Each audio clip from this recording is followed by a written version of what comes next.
Es un placer y un privilegio estar por acá nuevamente, ¿verdad? Compartiendo este poderoso evangelio de gracia. De niños en Cristo a maduros en Cristo. Ese es el título del tema de hoy. Le había puesto también de la leche al alimento sólido, cualquiera que te guste más. De la leche a la vianda. De la leche a la vianda. Y esto vamos a usar como versículo de base, el que usamos para salvos por misericordias, que fue Hebreos 5, ¿verdad?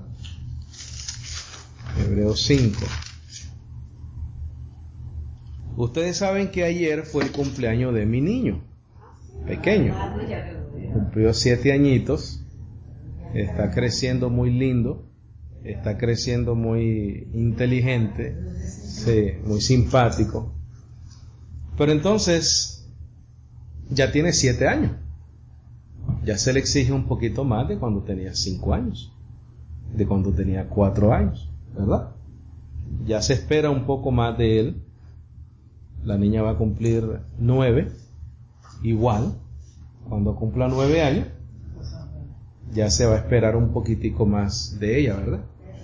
Porque está, ¿qué cosa? Yendo de niños a un poquitico más adultos, maduros. Se supone que la enseñanza que uno les ha dado, ellos no solamente la escuchen, sino que la pongan en práctica. Porque están aprendiendo a través de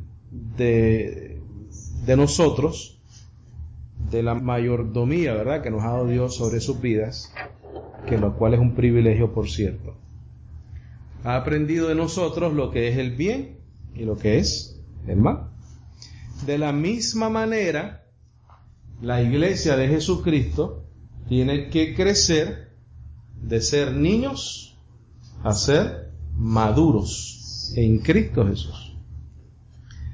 Y ese es el problema que enfrenta mucha iglesia hoy en día, muchos bendecidos del Señor, que pasan años y años y años, y te estoy hablando de años, y se mantienen como niños.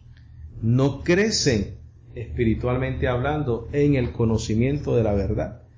Entonces, cuando los niños pequeños tienen 5 años, hacen lo que se supone los niños de 5 años deben de hacer, ¿no? Cuando llegan a 10 años, yo estoy seguro, si uno ha hecho bien su trabajo, hay cosas que ya le llamaban la atención a los 5, pero ya no necesitas enseñárselo a los 10, porque ya lo aprendieron. Esa es la idea del crecimiento y el aprendizaje. Igualmente, los niños en Cristo Jesús, una vez aprenden lo que es lo bueno y lo malo, se supone, se han sido bien enseñados, que dejen de hacer lo malo y que continúen haciendo qué cosa más. Pues lo bueno, ¿verdad? Lo bueno. Vamos a ir a Hebreos 5:11, por favor. Ahora, esta transición de acá es el propósito de nuestro ministerio. El propósito de nuestro ministerio es coger a un niño en Cristo y llevarlo a la madurez espiritual, a la madurez del conocimiento, de la leche al alimento sólido, o como dijo nuestra hermana, de la leche a la vianda. La vianda ya es un alimento más duro, ¿verdad? Pero el estómago debe tener la capacidad de ya digerir ese alimento. La leche es ¿para quiénes? Para los niños. Entonces aquí el autor de Hebreos le escribe a una iglesia hebrea, judía. Tenemos que entender eso, que estamos conscientes de eso, pero que lo aplicamos también a nuestra vida, a la iglesia. Dice, acerca de esto tenemos mucho que decir y difícil de explicar, por cuanto os habéis hecho tardos para oír. Muchas veces a un niño le tienes que repetir cuántas veces la misma cosa. Muchas veces. Pero no oyen. Entonces, niño, no toques, niño, no corras, niño, no. Porque como que no escuchan bien, ¿verdad? Entonces, toca repetir. La repetición es parte del aprendizaje. Y la repetición es parte del aprendizaje a un niño. Tú coges a un adulto, se lo dices 1 o 2 veces y lo entiende. ¿Por qué? Porque es maduro, porque es adulto. Dice, porque debiendo ser ya maestros. Fíjate tú, esta iglesia, estos miembros, estos hebreos, judíos o hebreos, ya deberían de haber sido maestros de la información que recibieron. Pero sin embargo, tenían una necesidad. Dice, porque debiendo ser ya maestros después de tanto tiempo, tenéis necesidad de que se os vuelva a enseñar cuáles son los primeros rudimentos de las palabras de Dios. Esa palabra de Dios es, la referencia ahí es al Antiguo Testamento. Dice, tenéis necesidad de que se os vuelva a enseñar cuáles son los primeros rudimentos de las palabras de Dios, o del Antiguo Pacto, o del Antiguo Testamento. Y habéis llegado a ser tales. Esa es una expresión de sorpresa, esa es una expresión tal vez hasta de, no frustración, pero ¿cómo puede ser, no? ¿Cómo puede ser que después de tanto tiempo has llegado a ser tales que tenéis, ¿qué cosa? Necesidad de leche y no de alimento sólido. Porque a un niño tú no le puedes explicar, por ejemplo, la arquitectura, porque te va a ver así y no va a entender lo que le estás hablando. Le tienes que dar un juguetito, un Lego, para que vaya desarrollando su intelecto. A medida que va pasando el tiempo y tú lo vas enseñando poco a poco, el intelecto, por la práctica de ese niño que pone a funcionar su mente, eventualmente le es más fácil discernir, entender las cosas de la vida, ¿correcto? La ciencia, la educación, su escuela, etc. Y vamos a ver cómo tiene que ver eso con esto, como un ejemplo, ¿no? Dice, y todo aquel que participa de la leche es inexperto en la palabra de justicia. Quiere decir que uno de las consecuencias de mantenerte alimentándote de una leche espiritual es que no vas a conocer ¿qué cosa? La verdad de la gracia. Vas a ser inexperto en la palabra de justicia. Palabra de justicia es palabra de Dios, pero dentro del nuevo pacto. Porque en el antiguo pacto no existía la justicia, ¿verdad? Revelada por medio de Jesucristo. Pero fíjate, mira, vamos a entender aquí unas cositas. Tú verás. Madurez significa perfección, ¿correcto? Palabras de Dios significa antiguo pacto, palabras de justicia, nuevo pacto, leche, obras, alimento sólido, nuevo pacto, la palabra de justicia. La palabra de justicia. Ahora, vamos a regresar acá, pero vamos a ir a Gálatas 4:3. Esta exhortación la hace el apóstol Pablo porque lo que nosotros no queremos, ¿verdad?, es que la iglesia de Jesucristo se quede como niños. Gálatas 4:3. Gálatas 3:1, perdón, por favor. Gálatas 3:1 por ahora. ¿Lo tenemos? Dice, oh Gálatas insensatos, ¿quién os fascinó? Hay unas traducciones que dicen, ¿quién os embrujó para no obedecer a la verdad? Acuérdate que nosotros somos obedientes a la fe, no somos obedientes para obrar, somos obedientes para creer el evangelio de la gracia. Dice, a la verdad, a vosotros ante cuyos ojos Jesucristo fue ya presentado claramente entre vosotros como crucificado. Quiere decir que Cristo Jesús es la evidencia de que ya esto no es necesario. De que el bautismo, que la imposición de manos, que habrá que andar detrás de hombres que dicen ser milagrosos, que te impongan las manos en la cabeza porque a través de ellos vas a recibir una bendición espiritual. Todo eso es ser niño en Cristo. Todos esos hermanitos que tú los ves corriendo al frente de lo que le llaman, entre comillas, un altar, son niños que no conocen su identidad y buscando que el hombre los toque, le ponga la mano en la cabeza para recibir algún tipo de bendición, cuando ellos ya están, ¿qué cosa? Perfectos en Cristo Jesús. Que el Señor les está diciendo, mira, los que han alcanzado, ¿qué cosa? Madurez. Los que saben que están y que han sido ya perfeccionados en Cristo Jesús. Mira lo que dice acá. Dice: a vosotros, ante cuyos ojos Jesucristo fue ya presentado claramente entre vosotros como crucificado. Esto solo quiero saber de vosotros. ¿Recibisteis el Espíritu por las obras de la ley? Mira, la leche. Igual que lo que estamos hablando en Romanos, ¿verdad? ¿O por el oír con fe? Tan necios sois, habiendo comenzado por el Espíritu, ahora vais a acabar por la carne. Tantas cosas habéis padecido en vano, si es que realmente fue en vano. Aquel pues que os suministra el Espíritu y hace maravillas entre vosotros, ¿lo hace por las obras de la ley o por qué cosa? El oír con fe. El oír con fe. Ahí mismo en Gálatas 4:16 dice: me he hecho pues vuestro enemigo. ¿Por qué? Por deciros la verdad. Los niños muchas veces se enojan con uno, ¿verdad? Tú los regañas y los castigas y no entienden. Y a él les parece injusto. Te dice: papi, that's not fair. Papi, eso no es justo. ¿Por qué? Porque son niños y porque no entienden.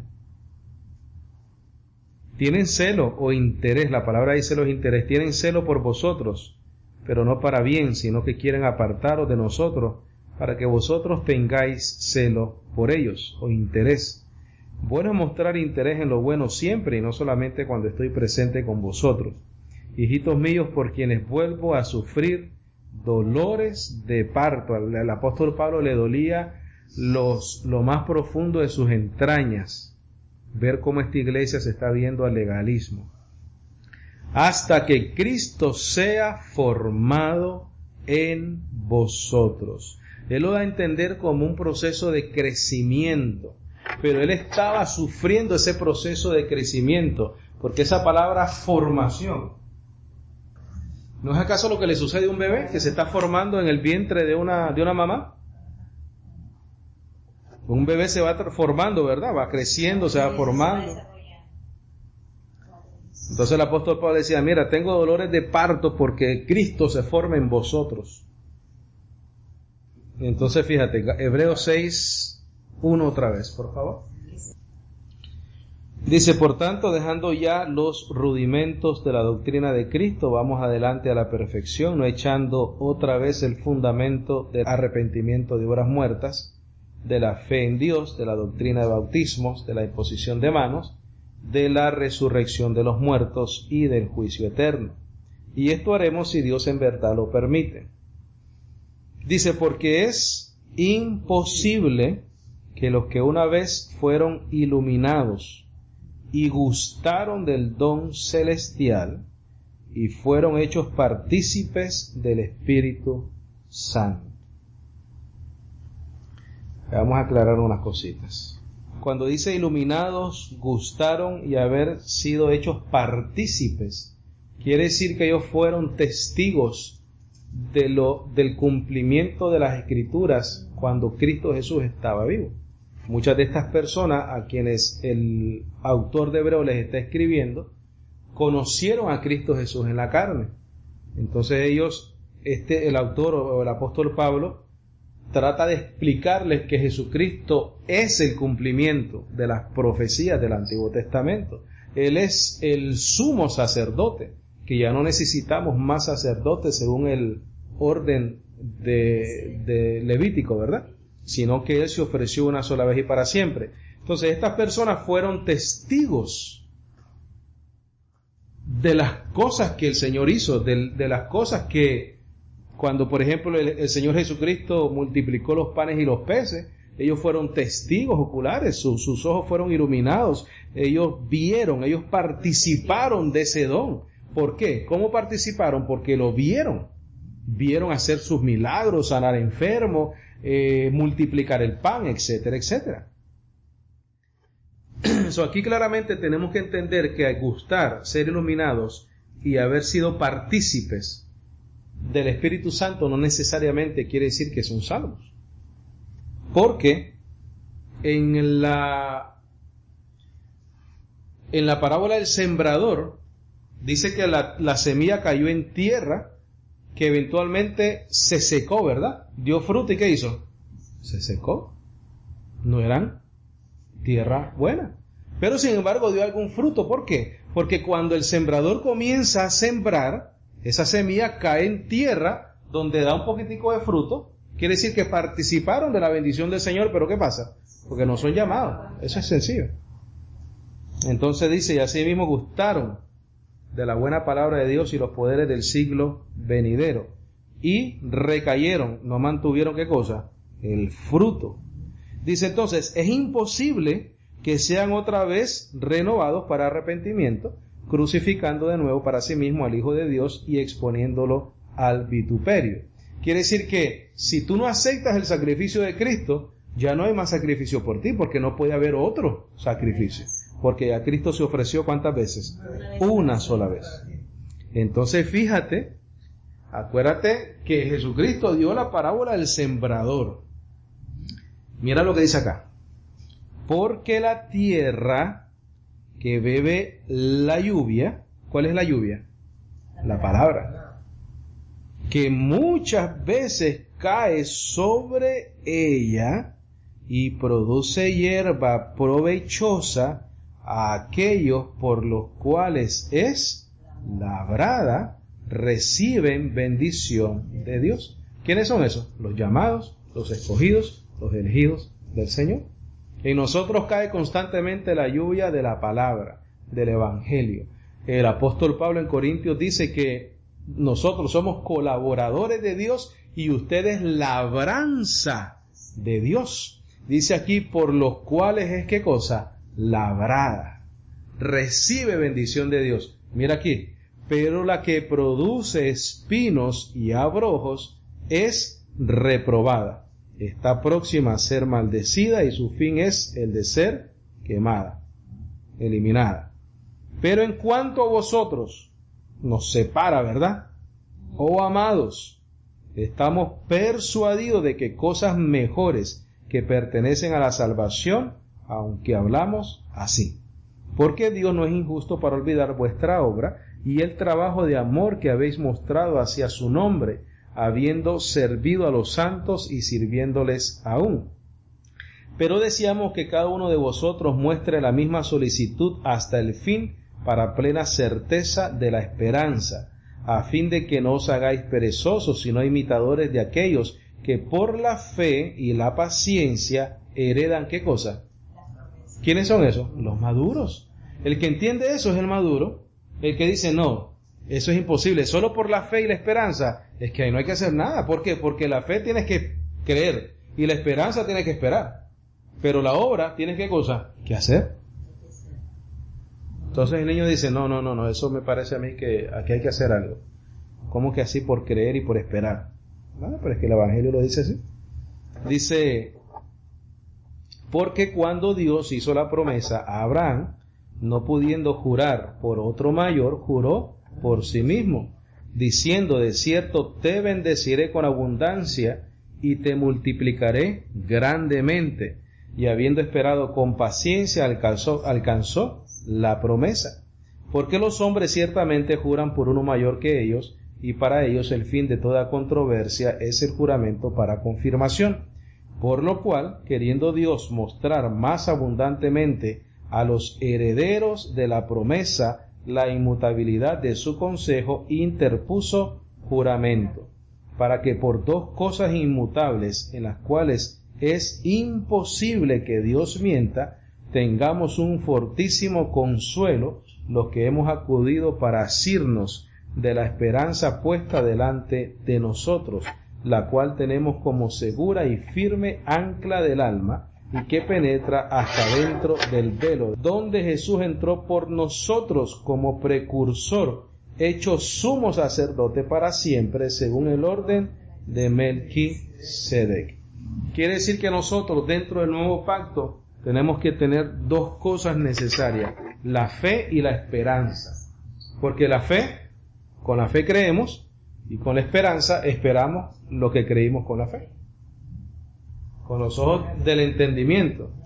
Con la fe creemos y con la esperanza esperamos las promesas de esa fe.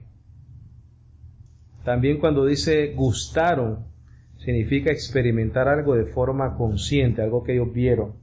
Vamos a ir a 1 Corintios 3:1.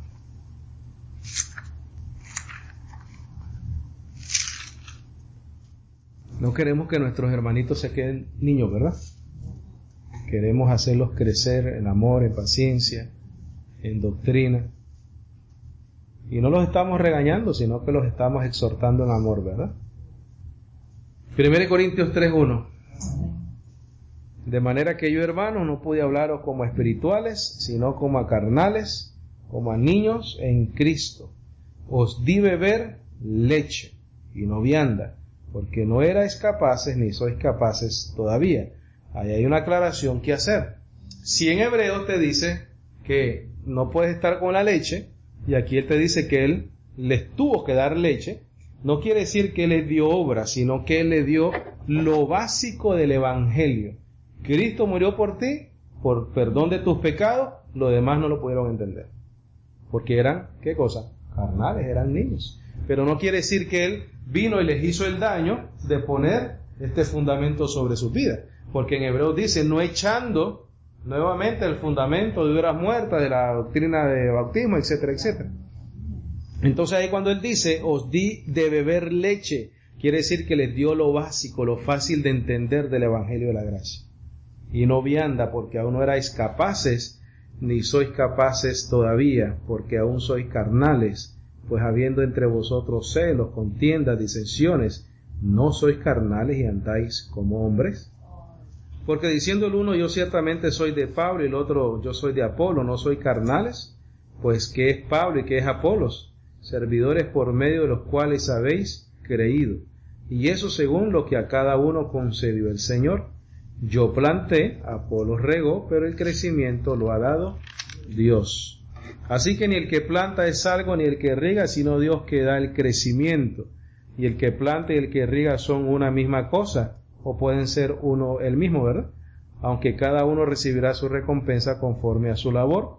Porque nosotros somos colaboradores de Dios y vosotros sois labranza de Dios, edificio de Dios. Leímos en Hebreos que él decía a los cuales o por los cuales es labrada la tierra, ¿verdad? La lluvia cae sobre la tierra por los cuales es labrada. En nuestra vida Dios utiliza a diferentes personas para que labren en nuestra vida. Y esa semillita comienza ¿a qué? A crecer. De los que tenemos que correr y correr duro son los que nos quieren echar el fundamento de obras muertas, de leche, de rudimentos, de obras. A esos pastores, a esos maestros, córreles, porque te van a ¿qué cosa? A esclavizar. Te tratan como niños, te viven regañando todos los domingos. Entonces vamos a ir a 1 Corintios 2:6 ahí mismo, capítulo 2, versículo 6, y ahí vamos a ver la diferencia entre lo que es el creyente maduro. Pero como te decía, mira, hay que correrle esto que te quieran esclavizar, que te quieran estar regañando. Y esto es lo que nosotros queremos, y aquí queremos llegar a poder madurar a la iglesia de tal manera que podamos conversar sabiduría, que podamos hablar sabiduría, que podamos hablar conocimiento. Sin embargo, hablamos sabiduría entre los que han alcanzado ¿qué cosa? Madurez. ¿Qué cosa? Perfección. ¿Quiénes son esos? A los que les puedes decir, mira mi hermano, con una sola ofrenda, tú has sido hecho perfecto para siempre. Pero entonces que esa persona no te diga, espérate, entonces quiere decir que yo puedo hacer lo que me dé la gana. Ese no es maduro. Ese no ha entendido su madurez, su perfección. Pero cuando te dice, yo sé mi hermano, por la gracia del Señor nosotros hemos sido hechos perfectos por el sacrificio de Cristo, vamos a darle gracias a Dios por eso. Eso es una persona ¿qué cosa? Madura. El inmaduro te dice, entonces puedo hacer lo que yo quiera. Sin embargo, hablamos sabiduría entre los que han alcanzado madurez, y sabiduría no de este siglo, ni de los príncipes de este siglo que perecen, mas hablamos sabiduría de Dios en misterio, la sabiduría oculta, la cual Dios predestinó antes de los siglos para nuestra gloria, Lo que pasa es que este entendimiento no le pertenece a todo el mundo. Le pertenece solamente a los que son llamados, escogidos y elegidos del Señor. Dice la que ninguno de los príncipes de este siglo conoció, porque si la hubieran conocido nunca habrían crucificado al Señor de gloria. Antes bien, como está escrito, cosas que ojo no vio, ni oído oyó, ni han subido en corazón de hombre, son las que Dios ha preparado para los que le aman. Pero Dios nos la reveló a nosotros por el Espíritu, porque el Espíritu todo lo escudriña aún lo profundo de Dios. Quiere decir que cuando nosotros leemos esta revelación, estamos leyendo ¿qué cosa? ¿Lo profundo de quién?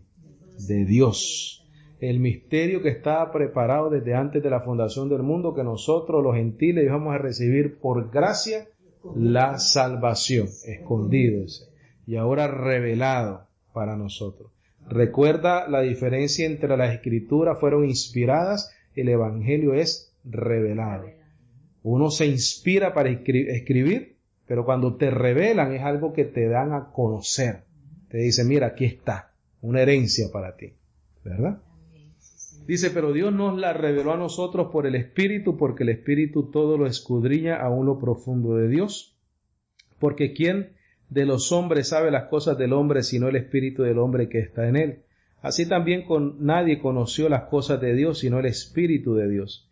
Y nosotros no hemos recibido el Espíritu del mundo, sino el Espíritu que proviene de Dios, para que sepamos lo que Dios nos ha concedido. Esa es tu herencia. Lo cual también hablamos, no con palabras enseñadas por sabiduría humana, sino con las que enseña el Espíritu, acomodando lo espiritual a lo espiritual. Pero el hombre natural no percibe las cosas que son del Espíritu de Dios, porque para él son locura, y no las puede, ¿qué cosa? Entender. ¿Por qué? Porque no ha sido escogido, no ha sido llamado, no ha sido revelado por el Señor, porque fue para la iglesia. Dice, porque se han de discernir espiritualmente. En cambio, el espiritual, el maduro, juzga todas las cosas o discierne todas las cosas, pero él no es juzgado o discernido de nadie. Porque ¿quién conoció la mente del Señor? ¿Quién le instruirá? Mas nosotros tenemos ¿qué cosa? La mente de Cristo. Oye, en el antiguo pacto nadie podía decir eso. En el antiguo pacto, la mente de Dios, el propósito de Dios, ¿te acuerdas de aquel versículo que como mis pensamientos, a los pensamientos son más altos que los cielos, ¿verdad? Ahora nosotros tenemos la revelación de lo que estaba en el corazón de Dios a través del Espíritu Santo. Y lo estamos leyendo. Y hemos dicho muchísimas veces que la mente de Cristo no la tenemos porque nos metamos a un cuarto a orar 4 horas y salimos con una revelación nueva. No, la tenemos porque hemos reconocido que está aquí escrita en el Evangelio, porque es la revelación que Jesucristo le dio al apóstol Pablo, Gálatas 1:11. Eso es nuestro fundamento, ¿verdad? Una vez él recibe esa revelación, está recibiendo ¿qué cosa? La mente de Cristo. Dios permitió que la mente de Cristo, esa revelación de este Evangelio, quedara escrito en estas epístolas, para nosotros hoy en día poder decir, nosotros también tenemos la mente de Cristo. Y eso te da varios resultados. Número 1, mantienes a toda la iglesia, ¿qué cosa? Pensando una sola cosa, enseñando una sola cosa. Número 2, llegamos a la conclusión de que el único que merece toda la gloria y toda la honra, ¿quién es? Nuestro Señor Jesucristo. Y número 3, nos perfeccionamos porque el Evangelio te perfecciona, el Evangelio te libera, el Evangelio te da la capacidad de dejar la leche y comer un alimento sólido. Pero el maduro es el que está preparado para el alimento sólido. Y ser maduro no quiere decir nadie que sea altivo, que nosotros pensamos que sabemos o valemos más que nadie. No, el maduro es el que ha alcanzado una humildad, un reconocimiento de que todo lo que nosotros hemos recibido es por el sacrificio de Cristo Jesús en la cruz del Calvario, ¿verdad? Vamos a terminar en Efesios 4. Pero Efesios 4:14, como decíamos, ¿por qué enseñamos? ¿Por qué tenemos nuestra página? ¿Por qué nos anunciamos? para alcanzar a la iglesia, ¿verdad? Y para precisamente esto, para que ya no seamos niños fluctuantes, llevados por doquiera de todo viento de doctrina, por estratagema de hombres que para engañar emplean con astucia las artimañas del error. No creas que son indoctos. No. Son astutos. Y son fluyentes en la palabra.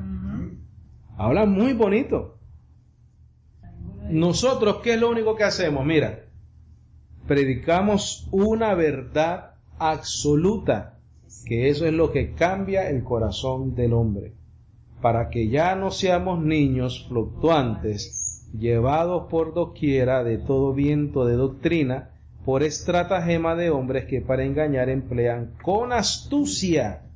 No es cuestión de que, no, ellos te quieren engañar, te quieren dar la información incorrecta y quieren con artimaña y con astucia de que tú la creas, sino que siguiendo ¿qué cosa? Mira, la verdad en amor, crezcamos en todo en aquel que es la cabeza, esto es Cristo, de quien todo el cuerpo bien concertado y unido entre sí por todas las coyunturas que se ayudan mutuamente según la actividad propia de cada miembro, recibe su crecimiento para ir edificándose en amor. Amor. Y eso es lo que nosotros queremos seguir haciendo. Seguir predicando la verdad, seguir predicando a Cristo Jesús como el único sacrificio suficiente para nuestras vidas, y que nosotros sigamos creciendo y lleguemos a ¿qué cosa? A la madurez, a la perfección, sabiendo y conociendo que con una sola ofrenda hemos sido hechos perfectos o maduros, para que podamos alimentarnos del alimento que sólido, para que nos pueda hacer crecer. ¿Qué es lo que te hace crecer más? El alimento sólido, hay más vitaminas, ¿verdad? Hay más nutrientes. En la palabra de justicia, esa palabra te nutre, y una vez tú llegas a esa capacidad de poder comer y alimentarte de esa palabra, estás una vez que perfecto, no tienes necesidad de nada. Estás perfecto. ¿Qué venimos a hacer nosotros? A recordar lo que ya somos. Entonces venimos aquí a limpiar, a desintoxicarnos. Para mí el mayor milagro es cuando alguien entiende este evangelio. ¿Por qué? Porque ese ha alcanzado ¿qué cosa? Madurez. Los otros siguen siendo ¿qué cosa? Niños. Mis hermanitos, ¿tienen alguna pregunta? ¿Algún comentario? ¿Algo que necesite ser aclarado?